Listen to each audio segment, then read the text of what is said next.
This is Trend Following Radio, where great thinking comes alive. Nobel Prize winners, legendary traders, best-selling authors, and the pros that know what drive us irrational human beings. I am your host, MICHAEL COVEL. Not filtered, raw, honest. That's my passion.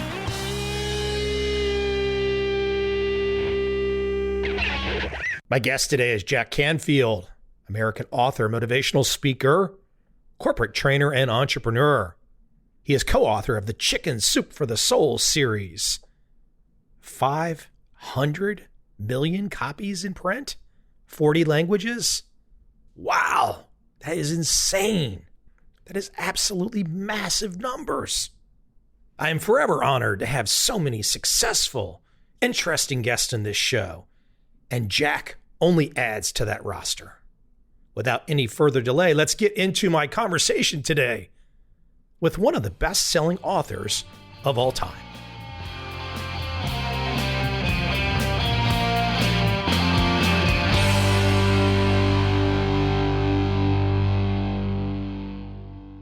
Hello. Hello, how are you? Jack, you look good, but I got to take you off video because I'm 8,000 miles away. Okay, so we're doing audio only? Yeah, you look good though. That's fine. Take me off. You got to click on your end. There should be a little video camera and just hit that button. There we go. There you go. Perfect. Yeah, I'm calling you from Saigon, so I'm a touch away. There you go. You are a touch away. How is everything in Saigon with the coronavirus and all? It seems like Asia's got this figured out a little bit. I'm more worried about the States. I'm American, so I'm a little more worried about what's going on there. Yeah, it's pretty ugly here. We're locked down in about 5 states. New York City, it's a total mess at the moment. I think they've had 20,000 confirmed cases, and you're not allowed to leave your house except for essential, like to go to the pharmacy or a doctor or a hospital. So everyone's learning how to do what we're doing, work from home. People are doing all kinds of webinars on Zoom. I'm amazed Zoom hasn't crashed yet. I think my first question, just since we started on video for a second, how old are you? I am 75 in August. Okay, what's the secret?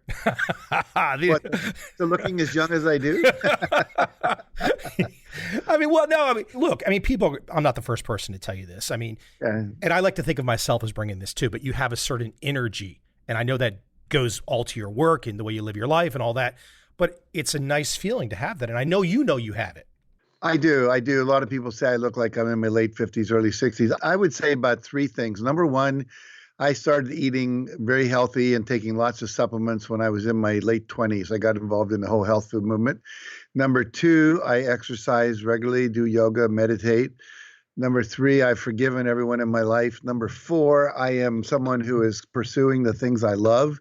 I think when you're not living in resentment and frustration and blaming, complaining, but you're living a life of passion, doing what you love to do, that really helps quite a lot. And I have a great wife and great kids, so there's a lot of love in my life. And I've chosen to be loving and to be of service rather than to be in fear. So I would say all of those things probably add up. And I'd like to say it's good genes, but my younger brother looks older than I do. And my youngest brother died already. So I don't know. There's something you said there. And look, this is going to be a conversation. I'm going to take you all over the map.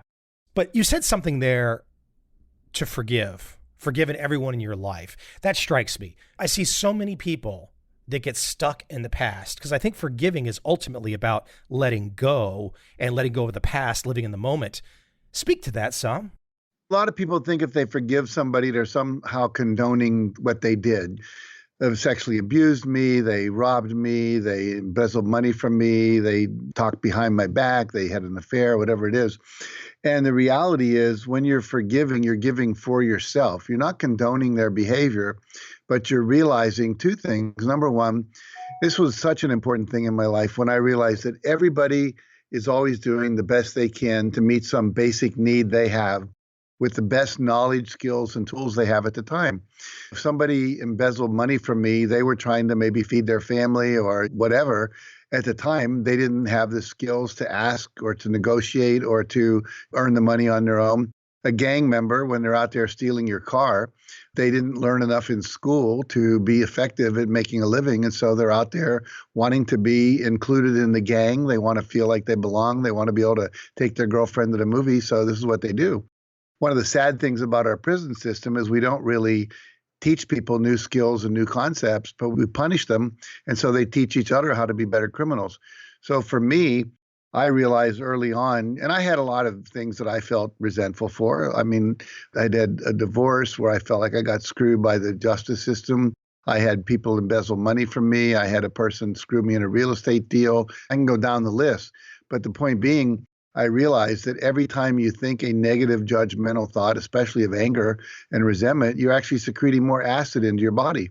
And we know that your body is healthy when it's in an alkaline state, which is why I eat mostly a plant-based diet, why I do the supplements I do, why I don't want to have any of those feelings living in my body, creating cortisol, ruining my neurotransmitters and all that good stuff. For me, forgiving is a gift. And one of my friends recently said, nothing ever happens against you. It always happens for you. You think about the things that happened. My first wife kind of screwed me financially, but it forced me to get really creative about how to make more money. And as a result of that, I did really well. It's when I started doing things like Chicken Soup for the Soul, and I had to get creative. And thank God, all of those things happened. Garth Brooks has a wonderful song called Thank God for Unanswered Prayers. And he talks about in the song, he says, you go back to your high school reunion 25 years later, and that girl you had a crush on who wouldn't go out with you is now this overweight alcoholic. And you go, thank God for unanswered prayers. I think that we realize that everything really does happen for us. And if you at least leave your life from that principle, then you don't have to carry around a lot of resentment.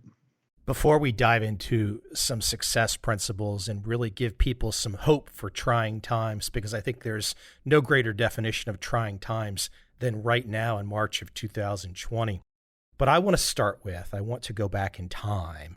I want to understand Jack as a young man. For example, Jack is 13, Jack at 25, Jack at 35. I want to see some of this progression. I want to understand the progression. What were you doing at 13? What was your mindset? What were you thinking?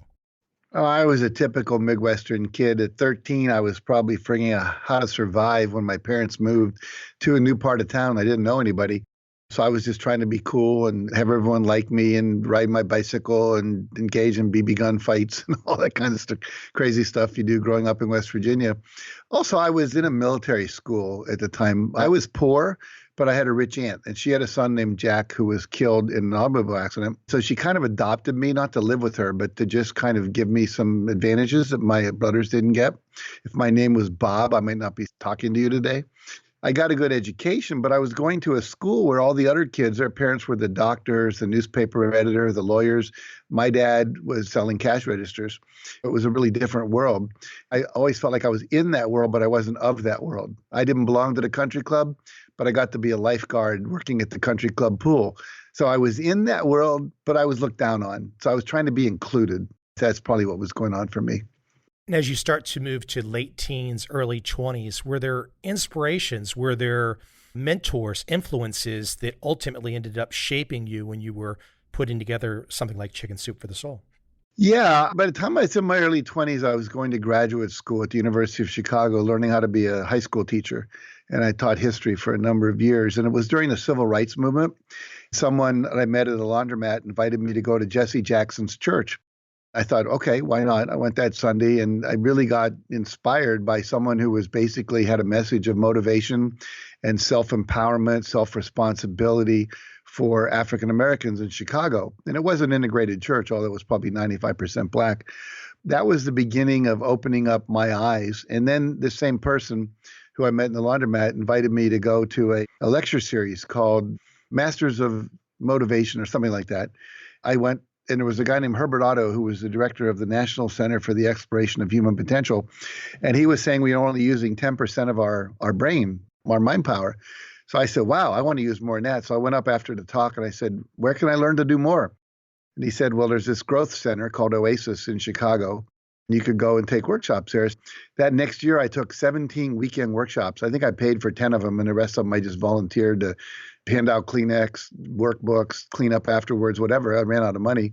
But I got exposed to all this human potential where we have unlimited potential. And that's where I met someone who introduced me to W. Clement Stone, who was a friend of Napoleon Hill, who wrote Think and Grow Rich. And that changed my life. It's amazing sometimes where there's the one moment. It's not exactly one moment for you, but you can kind of bring it to one class of moments. It changes everything. It's an amazing feeling when you look back on it. And so you look back, you're like, gosh, that one moment, and it pivots and opens up the world, opens up your eyes to everything. Yeah, I should write a blog called All Started in a Laundromat. It's like, no, I wonder what would have happened if I hadn't been sitting there when this guy came in and said, put your book down and talk to me. What year would that have been, probably, roughly? Oh, but that probably was 1968, 69, right in there. Now, 1968 was a really volatile year for America. It was the year I was born, but I know historically that was a rough year for America. Yeah, I think Martin Luther King was killed that year. Bobby Kennedy or Jack Kennedy was in 63, I think. There was a lot going on. I mean, I was teaching in a black school when Martin Luther King was killed, Malcolm X was killed. We had riots in our school. So yeah, there was a lot going on. There would not have been, I'm guessing, at that particular point in time with a lot of strife and, again, that 68, 69 time period, why did you feel comfortable going to do something that probably to this day, a lot of white Americans would not want to do, would not want to go to a completely different church with a completely different group of people? What made you compelled and want to go do that? Well, I think what preceded that was when I first got to the University of Chicago. It was a Master of Arts in Education degree. We had this orientation where they took us around to a bunch of different schools, just to give us a sense of the kind of schools that were out there that we could practice teach in when we got to that level. And one of them was called Rich Township, which it really was. It was a very affluent community. Everyone was wearing nice clothes, and the school was really well equipped, and teachers were cool. And then the next school we went to was DuSable High School, which was listed as one of the worst schools in America at that time by Time Magazine. The teachers weren't that motivated. The kids were not being educated very well. There was not a lot of supplies. And something in me, I don't know what it was, said, I could really make a difference here. So when it was time to ask for our teaching assignments, I said, I would like an all-black school. And they gave it to me. So I'd had 1 year of that experience when the guy says, do you want to go to Jesse Jackson's church? So at that point, it wasn't that difficult. But I think if they hadn't had that tour, I don't think I would have chosen to go to see a black school. It was totally outside of my experience. But when I went there, and because it was part of the journey, if you will, the tour, something in me woke up. So far, though, if I listen to your story, and obviously I've read about your story to begin with, you're one of these people where an event happens that spurs you to the next event and the next event and the next event. It doesn't seem to be this great, well-laid plan. It's more like you seem to be inspired at each moment to follow the best course of action at the moment of inspiration. I think that's really true. And I think people often ask me, what's the secret of your success? You're a multimillionaire. You've sold 500 million books. You've been in The Secret and, yada, yada, yada. I always say, I always followed my heart. I trusted my intuition. I trusted the inner guidance that I got. I was working for a training company doing very well. And all of a sudden something said, go start your own company. That was very scary. I had to borrow $10,000 from my mother-in-law just to start a company. At a certain point, I wanted to change that company, not do the same thing anymore. And when Chicken Soup for the Soul was at the height of its success, something in me said, I'm tired of this. I don't want to do it anymore. And that's when I sold that company and started the Canfield Training Group. So yeah, I think that's true. I've always the next thing that I would be exposed to or something would inspire me and I had the courage to take the risk. I can relate to the idea of authoring a book. I've written 5. I've had pretty good sales in the hundreds of thousands, nowhere close to 500 million. But I want you to take me back in time because I think a lot of people that perhaps have either written a book or have thought about writing a book can relate to your early experience. Correct me if I'm wrong, but Chicken Soup for the Soul was not some big advance with a big publisher rollout, was it? No, but let me take you back even further before I answer that. So in 1976, I published my first book. It was called 100 Ways to Enhance Self-Concept in the Classroom. And I had met a man named Harold Wells, who I saw something in a newsletter that I was reading, and it inspired me to connect with him. He was developing something called the Becoming Curriculum for kids in Detroit. We hit it off as friends, and I realized we were never going to get this curriculum out there at that time, but I said, let's write a book together. We did. It sold 400,000 copies, which for an education book is ridiculous. But I had a really good direct marketing guy who worked for Prentice Hall, was the publisher. But it was a lot of work, a lot of interviews, a lot of going out. And I probably did 300 workshops for teachers, spoke at conferences everywhere. And I remember my first paid speaking engagement was for $25. I drove through a blizzard into Connecticut to do a 2-hour workshop from Massachusetts, drove back through a blizzard. It's amazing I didn't die. And I got a check for $25, and I was so excited. I said to my wife, I am a paid professional speaker. So Chicken Soup came along. It's probably the second book I did, which was in 93. And as you said, we got no advance. We were rejected by 143 publishers before we found a publisher who said, well, we'll publish it. But we said, well, how many books do you think we'll sell? He said, well, 20,000 if we're lucky. And Mark Victor Hansen, my co-author, and I said, well, that's not our vision. He said, what's your vision? I said, we want to sell 1.5 million books in a year and a half. And he laughed at us. And I'm sure people listening to this have shared their dream with someone, had them laugh out loud. And he said, there's no way. I said, there's a way. He said, well, how do you believe you can do this? I said, well, we're entrepreneurial thinkers and we're visionaries and we know how to make things happen, which in fact we did. So we sold 1.3 million in a year and a half. We missed it by 200,000, but he stopped laughing. A year later, he bought a private jet based on our income. Let me keep you at that moment for a second. The sharing the dream and receiving a laugh. I definitely can relate to that. I'm thinking about how it shaped me though. I don't know that I wanted to prove that person wrong or it really stayed with me, but they definitely left something there to where maybe it just increases the drive more. You mentioned the story with your divorce where it kind of forced you to figure out how to make money in more unique or creative ways. Maybe for me, it's when someone laughs, it forces you to say, oh, you're going to laugh? Well, I'm going to double down and really get there. Yeah, I think a lot of people are motivated by that. I don't think everybody is, but I think a lot of people, I'll prove to you that I can do it.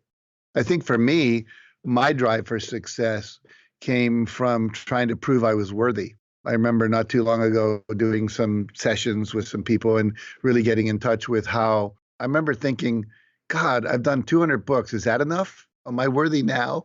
Part of my motivation has always been to make a difference. It's very pure. It's very, very clean. But there's also been a big self-esteem issue for me most of my life. Am I worthy? Do I deserve to be successful? Have I earned my place? Do I deserve all the wealth that I have? For me, it was more like proving I'm somebody worth paying attention to. I'm somebody worth admiring. I think for other people, you tell them no, and they go, I'll show you. So we all have different things that motivate us. And at some point, we have to decommission the neurotic drive from the pure drive. I think I've done that in my life, but I'm not complaining. It got me where I am. I like how you just said that you're kind of proposing a pivot. And I feel like I can relate to that idea where you just, at some point in time, the original thought or reason that kind of pushed for the start kind of disappears. And then it becomes this drive for the art or the purity of whatever you want to create. Right. I think our ego drives us in the beginning. I think that's pretty natural. It's part of our evolution. But at some point, you have to transcend the ego and get in touch with your true self. I was just talking to a guy the other day who's written a book about, I forget the title exactly, but I think it was called The Book of You or something like that. He was saying, he reminded me of a story that I put in the first Chicken Soup for the Soul book. And he said, you're the reason I wrote this book. And I said, tell me more. And there's a story in that book called The Golden Buddha Story. And it's a story about when I went to Thailand with my wife. We were doing some workshops for the government over there. Then we had a few days to be tourists. And if you go to Bangkok, one of the things you do as a tourist, you visit 3 Buddhist temples. And one of the temples is called the Temple of the Golden Buddha. And there's about a 10.5-foot tall solid gold Buddha worth about $196 million just if you were to melt down the gold. It said in a little box that was right next to it on the right-hand side on the wall where there was a piece of clay, it said in 1954, they did not know there was such a thing as a golden Buddha. They were moving this clay Buddha from one side of Bangkok to the other to make way for a road they were going to put through where this temple was. As they were lifting it up, it was surprisingly heavy. And the crane wasn't really expected. It wasn't ready for that much weight. And it kind of came back down on the earth and cracked. It started to rain and they put a tarp over it to keep it dry. And that night, the head monk came out and he shined a light under the tarp to see if it was staying dry. And he saw something gleamed back from inside the crack. And he knew that clay does not reflect light. So he, in the back where it wouldn't show if he was wrong, he chipped away at it and discovered this golden Buddha inside. Their best guess is that 300 years earlier, the Burmese were attacking Thailand and they were killing everyone along the way and stealing all their valuable things. And the message had gotten down to Bangkok. So they covered this golden Buddha with clay and painted it so no one would think it was valuable. They wouldn't melt it down. And here it was for hundreds of years. Nobody knew the golden Buddha was inside. The metaphor that my wife and I talked about at dinner that night was inside of each of us, there is a golden Buddha. There's a golden essence. There's a Christ consciousness, whatever you want to call it. And yet it's covered up with the clay of our conditioning, our cultural conditioning that we get that makes some people racist, to make some people not, make some people Christians and some people Buddhists and some people Muslims, because it's just the conditioning you got growing up. At some point, we're responsible for removing the clay and getting back to the original essence of who we are. And I think that's what a lot of the world is doing right now. I think even during this coronavirus pandemic that we're all in, we're starting to see that we're all really one, that we can't hide. The virus does not decide if you're rich, I'll leave you alone, or if you live in this place or you're a U.S. senator, you're good. Everybody's on the same boat. We're all on the same boat when it comes to the ecological issues we're facing with the mass extinctions we're experiencing. I think that our culture and what's happening in the world is kind of forcing us to maybe take some of this clay off a lot quicker and start loving each other and supporting each other and serving each other, as you're doing with your podcast and I do with my work. Before I bring us up to current date and really start to open and unpack some of your work for these, quote, trying times right now, you mentioned Bangkok. I've been in Southeast Asia. I guess the first time was about 8 years ago, and I've spent the better part of 7 or 8 years, the last 7 or 8 years here. Can you speak to, as you bring up that Bangkok experience, I don't know how to describe it exactly for me, but I remember seeing some of those Bangkok temples, some of those golden Buddhas for the first time, and in other countries in Southeast Asia, etc. What is it? What is it about that when you see and feel that for the first time, for example, as an American, it really changes you, broadens you, opens you up. I still don't have my finger on it exactly, but I'm so happy to have had the initial experience and to have it change me. Yeah, I think, one of the sad things I've learned recently is I forget the exact number, but how few Americans even have a passport.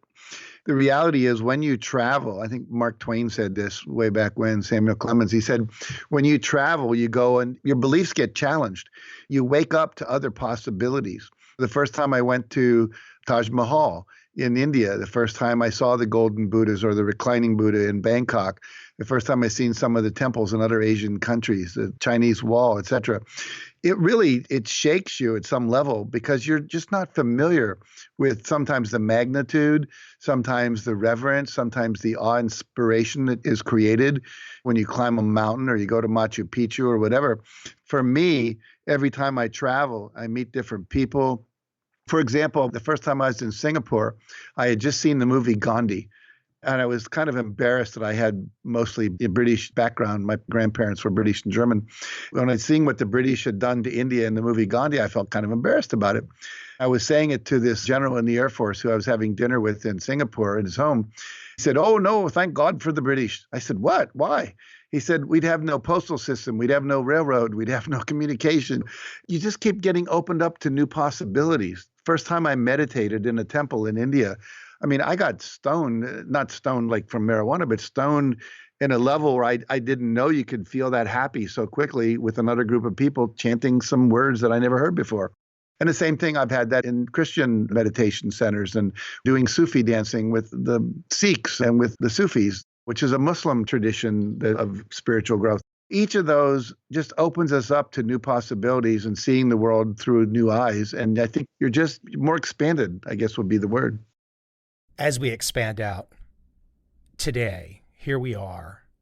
I don't know, is this going to ultimately end up being the biggest event in the last century? I don't know. The wars were pretty terrible, World War I, World War II. This economically is going to be really trying. A lot of people, I think when they post the jobs numbers, people are going to be terrible. It's going to be so many people that have perhaps overnight feel like they've lost hope. And I think the great thing about having somebody like you on my show right now is your work's about hope. If somebody's at kind of a quote bottom, or somebody's at a transition, or somebody's just feeling terrible, if they can find their way into a lot of the work that you've put together, they can really find a chance to kind of rebuild, a chance to get started again. But I think it's probably it can take an event like this to perhaps get some people over to your world. Because look, even though you've sold all those books, there's a ton of people that have never in their entire life gone down the path of understanding the messages that you've put together. It's very true. A small percentage. I mean, they've sold 500 million books, but you got 8 billion people on the planet, and many of those books were sold to the same person. Yes, it's absolutely the case. The good news is that there's more and more people like you and me and others who are out there doing this work. There are more podcasts, more blogs, more people talking. There are more television shows like Oprah's, people talking all the time. There are these YouTube channels with all the TEDx talks and so forth. So there is a quickening of what's happening. And I think sometimes it takes people to hit bottom to realize there's a better place to be. And I think we all now are being called to step up to a new level. One of the things that I learned early on, when a recession hits, when a depression hits, when the pandemic hits, there's actually no less food on the planet than there's ever been. There's no less dollars floating around. They're still there. There's no less toilet paper, except for the fact that people have hoarded it, but there'll be plenty of toilet paper. Everything still exists. It existed the day before the market crashed. The issue is, are we willing to keep interacting with each other and finding creative ways to support each other? Can I trade for food? Can I do something for you and you do something for me? If I'm a landlord, can I say, hey, how about you don't pay my rent for the next 3 months? I'm not going to evict you. Already some governments have made it illegal. In Canada, you can't evict anyone for 6 months right now. It's illegal. In California, it's illegal to turn off the electricity of anybody. People are starting to say, look, we're all in this together. Let's work together and let's forgive each other. So if everyone plays, it works. We just put the society on pause for a little bit. In other words, I don't pay my rent. My landlord can't pay the bank. The bank says, okay, I'm not going to charge you your mortgage payments for this apartment building you own. And then the banks are going to get bailed out by the government because they will.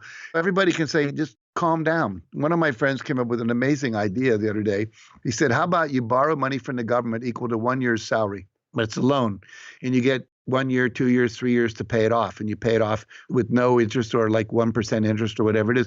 But only the people who need it, not me like a millionaire, are people that are going to actually borrow it instead of what's being proposed now, which is everyone's going to get a check for $2,000. Well, how long is that going to last? Some people's rent is more than that a month, especially if you live in New York City or Los Angeles. There's a lot of creativity that's going to come forward. We all just have to say, look, we're all in this together. Let's help each other. Let's support each other. I was excited to see someone did an article recently, 2 days ago, about some woman in Canada. We have this term called scaremongers, people that go around and try to scare everybody. She came up with the term caremongers. And so she organized people in her neighborhood. She said, some people can't go out. They're too old, quarantined, or at least physically distancing ourselves from each other. How about some of the younger people? We get together and we go to our neighbors and we say, do you need any food? Can I go to the pharmacy for you? Is there anything you need done? Within 1 day, over 1,000 people signed up. And now nationwide, it went from one city to nationwide. Tens of thousands of people have signed up to do that. I live in a little small community called Hope Ranch, which is part of Santa Barbara, California. Already we have a community newsletter that everyone can post things in online. There have been at least 200 posts of people saying, how can I help? High school kids saying, we're out of school. We're not going to school. I don't want to do things and get in trouble. If any of you need anything done, I've now arranged 40 kids who are all willing to help out. That kind of thing could always be done. But we just have to say, let's be humane, let's be loving, let's be kind, and let's help each other get through this. My audience is listening to a very calm, caring individual. You talk right now. You're talking about helping and supporting each other. However, if people hear, some people hear, not me, I love this statement, but if some people hear this statement, take 100% responsibility for your life, in a moment like right now, that could cause some people to be like, I'm not listening. That guy's crazy. Forget it. That's the wrong message right now. Speak to how it's not the wrong message and it doesn't conflict with what you've been saying for the last 30 minutes at all. Well, to really understand that statement, you have to understand a little formula I put in the first chapter of my Success Principles book. It's also in the first chapter of the Success Principles workbook, which is my new book that's just come out. And the little formula says E plus R equals O.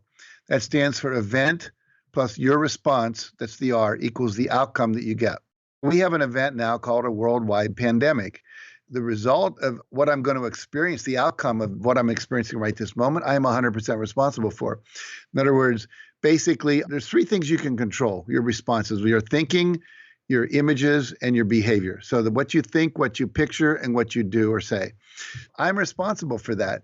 If I start thinking I'm going to lose my job, I'm going to lose my house, I'm not going to be able to pay the rent, I'm going to get sick, my mother's going to die, you're going to feel crappy. If, on the other hand, you say, look, I can get through this, I have the skills, the knowledge, the friendship circles, the ability to ask for what I want, the ability to negotiate, the ability to be creative, to start thinking about how can I do business from my home.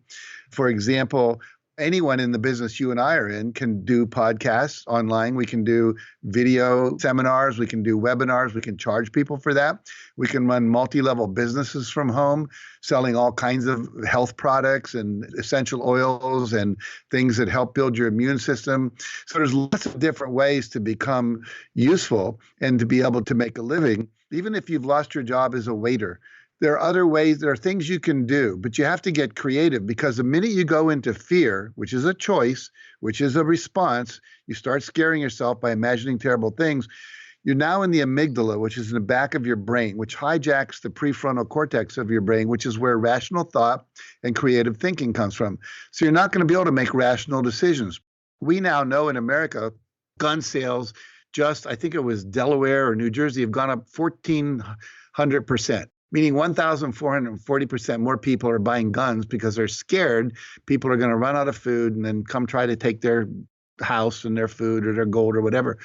That's when you're in the amygdala. You're going to make decisions that are based on fear. When you're in your prefrontal cortex, you can think rational thoughts about how can we get through this together? Where can I reach out to? How can I get what I need, etc. So basically, I'm responsible for the thoughts I think. I can think thoughts that make me feel miserable. I can think thoughts that make me feel positive. In a more calm time, I would use the example, if your husband forgets your birthday, you can think the thought, my husband doesn't love me. If he loved me, he'd remember my birthday. How does that leave you feeling? It leaves you feeling lonely, pissed off, and not that good. If you think the thought, somebody who loves me forgot my birthday, now you have some concern, but you're not feeling bad. Your self-esteem didn't go down. You're not feeling resentful. So your thoughts are one of the first things that you have control over, and we can think positive thoughts. That's why all these self-help books and podcasts and blogs and so forth are valuable to listen to. People should be listening to some uplifting messages right now, listening to the people that can keep you calm. Another thing you can do is you can visualize 3, 4, 5, 6, 7 months out that your business survived, that you still have a job, you didn't lose your house, you didn't die, your kids are all well, your mom survived, etc. Because all fear comes from imagining something in the future that hasn't happened yet. Even if there was a rattlesnake or a cobra in your room, for you to feel afraid, you'd have to go into the future and imagine that snake coming around you and strangling you or biting you. That hasn't happened yet. It would be much better to be in the rational mind and say, look for exits, look for a stick, whatever. But sometimes we get so afraid, we get into fight or flight, we're not rational anymore. And then what do? Your behavior. I mean, stocking up on 9 months worth of toilet paper so that no one else has one is probably not the smartest thing to do. We know that, at least in America, the supply lines for grocery stores, for pharmacies are still very much intact, and everything's being done to keep them intact. I think that it's your responsibility to control your thoughts, control your images, and control your behavior in ways that will get you to where you want to go. I don't think it's valuable right now to be blaming the government, blaming the Chinese, as some people are doing. They're calling it the Chinese virus or the Kung flu. Those kind of things are not helpful. But I think what is helpful is to keep thinking, what will get me where I want to go? And where I want to go is thrive and survive through this. Have you always believed it's possible, whatever it might be, or did you learn how to believe it's possible?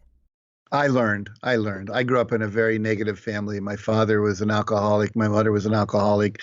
They blamed everything on the government, the rich capitalists, whatever it was. And so that's where I grew up. Now, I didn't really learn all this until I met W. Clement Stone. I was probably 24, something like that. It was a matter of hanging out with him and the people he hung out with, reading the books, listening to the audios and the videos, attending seminars and so forth. To this day, I still think that's when I look at your work and I see that phrase, believe it's possible. To me, I just I don't know how to, I mean, look, I've not had the chance to put together the kind of work that you have done. My books have been more investing type books. But when I look at that phrase, believe it's possible, I see so many people over the last 20 years I'll come in contact with. And that seems to be the one part where they can't believe it's possible. They need some way to pull out, and you can give them a few words, you can direct them to some books, but it always just strikes me that how many people don't believe it's possible. Well, you know what's interesting? I interviewed 75 people when I wrote the first Success Principles book. I interviewed people that were generals in the Army, people that were top salespeople, people that were Olympic and professional athletes, people that were movie stars, people like Stephen Jobs and people like that. And what happened is every one of them believed it was possible. So I thought, if you want to be successful and be one of those 1%ers or the top 3%, you got to think like they do. It's like, what thoughts are they thinking? What magazines are they reading? What books are they reading? Who are they listening to? Who are the influences in their life? And I want to get myself into that. I was just in India all of February. I went to an Ayurvedic healing center in Mumbai. My wife and I took a month off. Again, one of the reasons I look as young as I do is I do those kind of things, fasting and healing and longevity type things. Anyway, the point was there was a doctor there who was the doctor who invited me to come to this clinic, who was amazing. He was in the same lineage of doctors from the first doctor that was Buddha's physician. So for 2,500 years, they've been passing down these traditions of ancient healing. We often talk about alternative medicine. It's really allopathic Western medicine that's alternative. For 2,000 years, they've been testing all these herbs and acupuncture points and so forth that we know work. One of the things he said was when he went to work with his teacher, he said, I'll teach you, but you have to devote 1,000 days to being my student, meaning for 3 years, you have to do everything I do, drink what I drink, eat what I eat, think what I think, read what I read, meditate when I meditate, etc. And if you'll do that for 3 years, I'll teach you. Today, we all want to learn something by reading one book, listening to 2 podcasts, or watching 10 TED Talks. The reality is it takes time to get that clay off the golden Buddha that we talked about earlier. Someone once said, I love this quote, said, success is a marathon, not a sprint. And so 26 miles as opposed to a 100-yard dash takes a little time, a little commitment. But I think we all can learn to believe that it's possible. And then just recently, I wrote a foreword to 2 books. One was called From Homeless to Billionaire, by a guy who arrived in Thailand when he was 22 or 3. Maybe he was 19, I think, actually. And now he's 35 and he's a billionaire 3 times over. He went from homeless, living on the beach in Phuket, to being a billionaire. And then I wrote the foreword to another book called The Billionaire's Secret, written by Raphael Bedziag from Poland, I think. He interviewed 21 billionaires. It took him 5 years to get to 21 billionaires who would actually give him this time. Every one of them, from the time they were a kid, chose to believe it was possible. And a lot of people talked about it was a choice. I just knew that if I was going to be successful, I had to believe it was possible. Because we won't do what's not possible. If I said to you, I'm going to do a seminar tonight, 10 o'clock, it's going to be online. I will teach everyone within 1 hour how to levitate at least 1 foot off the ground for 20 minutes. No one signs up. Why? Because they've never seen anyone do it. They've never heard of anyone that could do it. And so they don't believe it's possible. And I wouldn't blame them. But the fact is, if you didn't believe it was possible, you'll never sign up. I'm not suggesting you should for that. But the point is that you have to believe it's possible, or you won't take the time to invest the time, the money, and the effort to achieve what it is you want to achieve. This podcast that you're on right now, I think I've done 500 plus interviews in the last 8 years. There's been 6 Nobel Prize winners on here, a lot of people that you probably know personally. I want to ask you, though, as you mentioned the 75 that you spoke with, these really prominent folks, Steve Jobs is an example for the success principles. Who stands out? Because there's got to be a couple that really just stand out. Not that they weren't all great and valuable, but who stands out? And what were some of those just moments where you're like, wow, something just happened there. The electricity just sparked and you were like, oh my, okay, this really grabbed me. Does anything really jump out at you of those 75? Well, I'll share a story that jumped out at me that it was not my story. It's one from the Billionaire's Secret book. But when I was reading that to write the foreword, it blew me away. There was a kid in China who was not good in school. In fact, he just hated it so much he managed to get himself thrown out. He was literally, as a teenager, he was the only thing he could do was tend the cows in his little local rural community. At one point, he realized, I'm never going to be anything if I don't change my way. And he said, I need to study and I need to learn to read. They wouldn't let him back in school. So he would take his brother's textbook and he would have his brother teach him some words. And finally, he realized he needed to get a dictionary. He went down to the river and with a sickle, he would cut grass in the morning and then sell it to the farmers to feed to their cows like hay. It took him a year and a half to earn enough yuan in order to buy a dictionary. And then he memorized every word in that dictionary. And then he realized he needed an encyclopedia if he was really going to become educated. It took him 3.5 years to make enough money to buy an encyclopedia.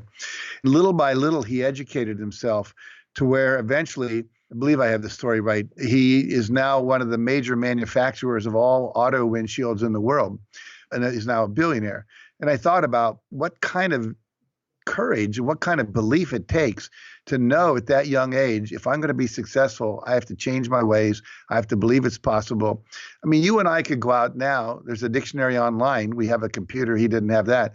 But the perseverance it takes to spend 3 years just to earn enough money to go buy a dictionary. You and I will walk into Barnes & Noble or go on Amazon and buy a dictionary in a minute. That kind of story inspires me. And every story in that book was someone like that who started repairing computers and then couldn't get parts for computers. So then they had to become a parts importer. Then eventually they became the #1 computer distributor in all of Eastern Europe. Little by little, just doing the next thing, believing that if I do this and do it well, it will lead to the next thing, and then I'll be successful. I've had the chance to be in mainland China many times. I've had a chance to walk on the Great Wall. It's a great experience, as you noted earlier. I've also had the chance to speak before. I think at one time it was a crowd of 1,500 people. For a guy writing investment books, that was pretty amazing. I've never seen anything like that. And everybody was so energized and so juiced. And I think you make a point earlier also about this time where, okay, the virus that has swept the world happened to have come from China. I do hear a lot of negative messages about China right now, and I think it's unfortunate because every time that I've been in mainland China in the last decade, all I have felt is people that just want to share with me, people that want me to see what's going on there. And I got to tell you, when you go to a place like Shanghai, as you know, oh my gosh, you're like, wow, this is crazy. The amount of human energy and achievement is off the hook. And I really do think that right now, this is a trying time, but I think people are losing sight of the fact that what's going on in China is not exactly what's going on in the media. No. There's very little that goes on in the media that's really reflective of anything real in the world, from my opinion. I was over in Iran a couple of years ago. It's considered one of the axis of evil. The Americans are not supposed to like Iran. We had a little tiff where we were sending missiles back and forth a couple months ago. Everybody there loved me. I was checking out of my hotel at 4 a.m. and to get the flight to Dubai to come home. And this young 20-year-old at 4 a.m. reaches across, he looks around and he says, I love your country. And I said, really? Tell me more. I love your music. I love your art. I love your television shows. I love your clothes. The fact is, most people just want to raise their kids. They want to have a job. They want to do well. They want to do what they love to do. They want to grow themselves. They want to not get sick and die. They want their children to be healthy, et cetera. It's our governments that get in the way. And then the media fans all that because whenever there's fear or panic, just like we're seeing now, that's what makes people watch. Used to say in the media, blood sells. I think the fact that most people are just humane, caring, nice people. There are some crazies out there for sure, but we know who they are. We can feel it when we get close to them. But I agree with you. I think a lot of countries and a lot of people take a bad rap, and I don't think it's good for anybody. I would hazard a guess that right now, not because of the virus, but perhaps in spite of it, but I would think that there could be no greater opportunity for just about anything than right now. Because you mentioned the story earlier, at the very beginning about, okay, I got a divorce from my wife. It wasn't great. It forced me to rethink things. If people are truly open and let go of their prior scripts that they had planned and are open to what's right now, the possibilities that have opened because of this trying time are endless. Mm-hmm. Just to give you an example of creativity, I was on a podcast this morning with a guy up in Canada who is an entrepreneur, and he works with entrepreneurs. And he was giving some examples of what people are doing. One guy owns a gym. He has a ton of treadmills and bicycles and spinning bicycles and all that stuff. Of course, you're not allowed to go out in the world. You can't congregate in gymnasiums. They've all been shut down in California, and spas and all this kind of stuff, workout places. He quickly decontaminated everything, went online to all his customers and says, if you'd like to rent a bike or a treadmill or some weights or whatever, I would be glad to deliver them to your home. You'll pay a rental fee. That'll allow me to keep my doors open. I'll be able to pay my rent and so forth. When it's all done, I'll take them back and we can continue on as usual. That kind of creativity is what's being required by people now. When the first big financial crash happened in 2008, a lot of people went online on eBay to sell stuff so they could survive. This one woman realized most people had never used UPS and they'd never shipped anything bigger than maybe a box like you can carry. Now they're selling dressers and they're selling stereo systems and all that. She put an ad in the local paper and then started taking Facebook ads and Google ads. If you sell something, I'll come pick it up and I'll ship it for you and you'll pay me a small fee for that. She made out like a bandit during that period of time by being creative. I think we're being asked to be creative. We're being asked to think outside the box. We're being asked to think, how can I partner up with people to do things? And I think we're being asked to think just in terms of how do we relate to people in general? Can we do something where we're selling from our heart, not from fear? A lot of the selling that goes on is fear-based. There's only 3 left, and if you don't buy by midnight, you're not going to be able to get the discount and all that kind of stuff. I think we need to let that go right now. As you were giving that story about the guy in Canada, I thought to myself, gosh, I've got to give Jack one that he can pass on to the next person. Vietnam exports a lot of dragon fruit to China. But in the middle of this, the exporting of dragon fruit has basically stopped. A lot of rotting dragon fruit in Vietnam. So the enterprising bakers in Saigon have figured out that if they take the dragon fruit pulp and when they're making their banh mi bread, use dragon fruit pulp, the pink dragon fruit, instead of water, they're now ending up with banh mi loaves that have got a pink hue with a kind of aromatic fruit taste, very light, and it's delicious. And so here you have the mother of all invention. China can't buy dragon fruit right now because of this. And so they use dragon fruit for pulp to make the bread. All of a sudden, I'm sure in the not too distant future, Vietnam will become famous for its pink banh mi. There you go. There you go. And there'll be a lot of that will happen. I think another thing too, and I would just say this not to sound self-serving, but this is a time when people are home. I teach something in the morning called the Hour of Power, for example, which is 20 minutes of meditation, 20 minutes of reading, and 20 minutes of exercise. I'm doing some fitness kind of thing.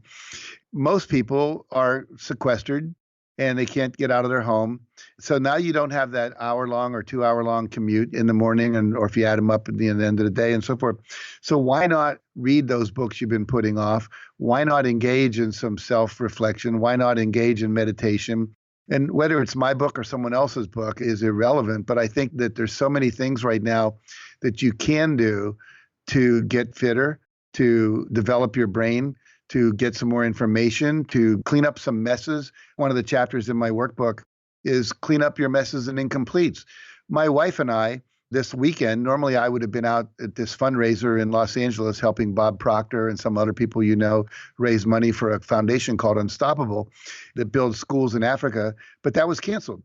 We've cleaned out our garage. We have gone through all of our Tupperware and made everything fit, and the things that don't have caps are going out to Goodwill. We have gone through our clothes and said, I'm never going to wear that again. So there's a lot of things you can do right now that are things you've been putting off. Spending time with your family, spending time with your kids, developing your website, writing that book you've been thinking about, putting together the outlines for the next 10 podcasts you want to do. The key thing is to look at, again, the opportunities that exist and focus on, well, I often teach this concept called turning a have to into a get to. I used to have to drive on the 405 freeway in LA. And if you know anything about that, it's 12 lanes wide. It looks like a parking lot at 5 o'clock. But I created some games I could play as I was driving home. One game was called Don't Touch the Brake. It was like golf. The low score wins, and I'm always trying to break my score. So if I drive really, really, really slow and leave enough space between me and the car in front of me, I'll never have to hit the brake. But if I drive too slow, a car is going to come in from the right side or the left side into the lane that's now got an open space in it in front of me, and I have to hit the brake. It's a fun game to play. This commute, which used to be a pain in the butt, became a fun time.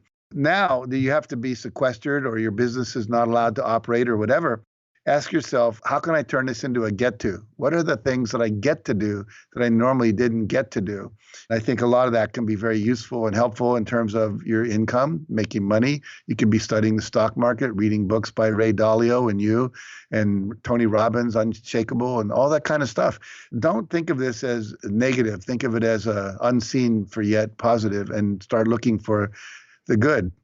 I got to tell you, the one thing that I really love about the success principles, beyond the content, the heavy content of the book, but I love reading a table of contents that when you finish reading the table of contents, you're already energized to go run through a wall. I mean, right? Because I admire how much time and energy went into the table of contents. I mean, seriously. The book, The Success Principles Workbook, an action plan for getting from where you are to where you want to be. And good looking Jack on the front cover to go along with the book, The Success Principles as well. Where can we send people, Jack? What's the best website beyond Amazon to buy all your books? But where's the best website would you like to direct people to? Well, I think go to the successprinciplesworkbook.com and you can get some free bonuses there if you buy the book and let us know you did it. Or if you buy it through the website, ours, it'll take you to Amazon or Barnes & Noble or Books A Million, whatever. You get 10 weeks of a video coaching program by me for free. You get to download the first chapter of the book when you go there and you buy it before the book will ever come to you in the mail. And also, I'm doing some live master classes where I'm teaching 2 hours from the workbook, where I'll take you through some of the exercises, literally some of the core exercises that are normally things I don't teach. I learned some amazing things in India that I'm going to share with people about how to actually activate your subconscious mind in ways that I've been teaching this for like 50 some years. And I learned some new things that I'm going to be sharing in that. That's probably the best way to go. And I would also encourage you, just go to jackcanfield.com and sign up to be on my mailing list, because I've done 3 free seminars on how to survive in a challenging time. And I'll be continuing to do that. Another thing that I'll do over the next couple of months is I'm going to do some free seminars where I take you for an hour. One of the things we know is that all your limiting beliefs, the majority of them started between the ages of 3 and 8 years old. We can go back through a technique I've learned to literally take you back to that time and get you unstuck. So the reason you're stuck and not being able to make a relationship work or get the finances you want or the job you want or whatever it is, we can literally find the limiting belief that's keeping you stuck, that's unconscious, that you don't even know you have, and we can release that belief. I did this for over 12,000 people in the month of January, just as a gift to my mailing list. The results were extraordinary. There's a number of things you can get, and you'll be on the list to receive information about that. Just jackcanfield.com. As you note, there's no better time with all the time that we have being locked up in the house to go jump right in, right? Exactly. Jack, I appreciate you taking the time today. Thank you very much. My pleasure. This was really fun. I had a good time. You're a good guy to just hang out and talk with. Thank you, sir. Take care, man. Okay, you too, buddy.